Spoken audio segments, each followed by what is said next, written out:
राज, ये चांद कब निकलेगा? बहुत भूख लगी है। तुम्हारा भूख से मैंने कहा था व्रत रखो।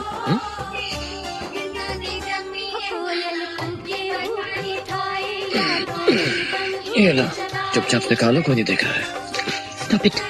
मत खा। ये सिमरन, चांद निकल आया। कहाँ? ये देख। घर आजा परदेसी।